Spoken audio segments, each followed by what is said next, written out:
नमस्कार, क्राइम तक देख रहे हैं आप। मैं हूं आपके साथ दीपक सिंह। तालिबान ने 15 अगस्त के दिन अफगानिस्तान की सत्ता पर काबिज हुआ और 7 सितंबर आते आते उसने सरकार बनाने का ऐलान कर दिया।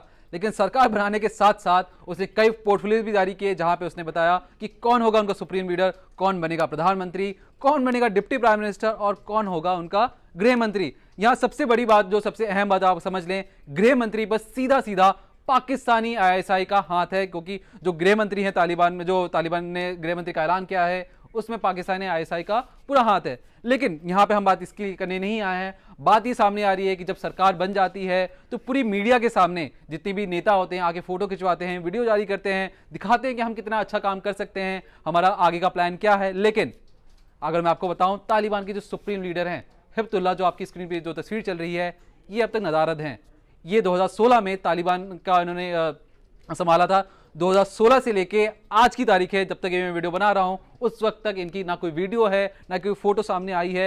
लोग अब तक सवाल पूछ रहे हैं कि जब सरकार बनाने का ऐलान हो चुका है तो अब तक ये कहां है। आपको बता दूं कि तालिबानी प्रवक्ता ने कहा था कि आज से 15 दिन पहले, 1 सितंबर के आसपास की, उनका कहना था कि जल्द वो सामने आएंगे और पूरी दुनिया को बताएंगे कि उनका आगे का प्लान क्या है। लेकिन अब तक कोई भी हिब्बुल्लाह अब तक सामने नहीं आया है। लेकिन उससे सबसे बड़ी बात आती है डिप्टी प्राइम मिनिस्टर की, अब्दुल गानी ब्रदर की। अब्दुल गानी ब्रदर को आपको समझना इसलिए जरूरी है क्योंकि पूरी दुनिया मान रही थी कि ये आने वाले वक्त में प्रधानमंत्री हो सकते हैं तालिबान के, लेकिन इन्हें डिमोट करके डिप्टी प्राइम मिनिस्टर बना दिया जाता है, प्रधानमंत्री उप प्रधानमंत्री बना दिया जाता है। प्रधानमंत्री जितनी इनकी पावर नहीं रखी जाती है। लेकिन यहां पे बात सामने आती है कि ये इनकी हक्कानी नेटवर्क, जो पाकिस्तानी जो समर्थक थे, जो पाकिस्तानी आईएसआई जो पैसे दे के हक्कानी नेटवर्क को देती है, वो पूरा कंट्रोल चाहती थी।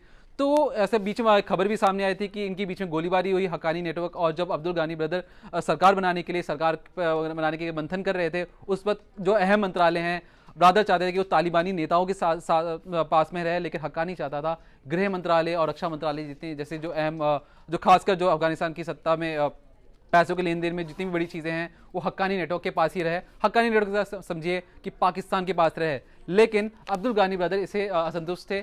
इस बीच एक खबर सामने आई थी कि दोनों के बीच में गोलीबारी हुई है। खबर ये भी थी कि उसमें अब्दुल गानी ब्रदर घायल हो चुके हैं। ये भी सामने आया था उस वक्त की खबर कि वो मारे जा चुके हैं। लेकिन बाद में इस खबर का खंडन किया गया और बताया गया कि अब्दुल गानी ब्रदर जिंदा हैं।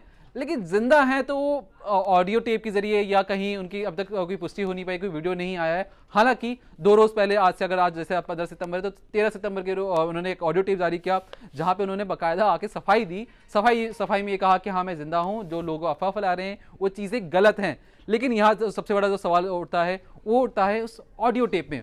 ऑडियो टेप में जो जिस तरह की आवाज आ रही है, बैकग्राउंड से आवाज आ रही है, उसमें साफ साफ पता लग रहा है कि ये ऑडियो टेप शायद हो सकता है कि टैंपर्ड किया हो, क्योंकि अब्दुल गानी ब्रदर, जो तालिबान के जितने भी लोग हैं, वो खासकर मीडिया के सामने आके अपने प्रचार करते हैं। लेकिन क्या बात रही होगी कि अब्दुल गानी ब्रदर सामने नहीं आ रहे हैं। हालांकि जो विदेशी मीडिया है वो सामने आके इसको खबर छाप रहा है कि उसमें वो कह रहा है कि जितने भी नेता जो तालिबान के हैं वो आके मीडिया में मुखातिब हो रहे हैं। लेकिन जो तालिबान के दो बड़े चेहरे हैं वो अब तक सामने क्यों नहीं आ रहे। आपको मैं बता दूं कि जब अमेरिका और तालिबान की जो बीच बातचीत हुई थी वो कतर के दोहा में हुई थी। वहां पे भी सामने आया था कि उनके बीच में ये था कि कतर बड़े भाई की तरह तालिबान की मदद कर रहा है, वो जितने भी फैसले ले रहा था कतर के ले रहा था। लेकिन कुछ रोज पहले जब कतर के डेलीगेशन तालिबान गया, अफगानिस्तान गया, वहाँ पे तालिबान के बड़े बड़े नेताओं से मिला, तो तालिबान के प्रवक्ता ने कहा था कि हाँ अब्दुल गानी ब्रदर और ये सब लोग उनसे मिलने की कोशिश कर रहे हैं, और जो हमारे सुप्रीम लीडर है हिब्बुल्लाह वो भी मिलने गए हैं। लेकिन हिब्बुल्लाह जो उनकी सुप्रीम लीडर है,